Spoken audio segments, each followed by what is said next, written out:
So this is one of the best ways to test what range you can do for a shoulder press. A lot of people get really bad joint shoulder injuries. So what I'm going to get Orla to do is externally rotate. So she holds her elbow and hand up about shoulder height.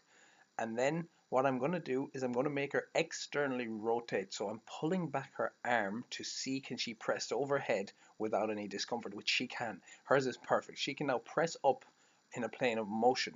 So she can do a perfectly upright shoulder press, which is great. She brings it down. The bench can be perfectly high. If she couldn't do it, she might only be able to externally rotate a smaller distance, which would happen to be there. So that's fine. It just means you need to modify the exercise because if she's upright, she pushes forward. So all you need to do is push the bench back and then it becomes a shoulder press for her. So there's always a way. Don't think it's the bench that makes a difference, but rather the muscular angle. So for Orla, she can have the bench perfectly upright and press the dumbbells up and hit the shoulders because she's got great shoulder mobility, joint mobility, and it's not difficult for her to do that. Similarly, if she had poor external rotation ability, which would be there, rather than push the dumbbell forward, we push the bench back.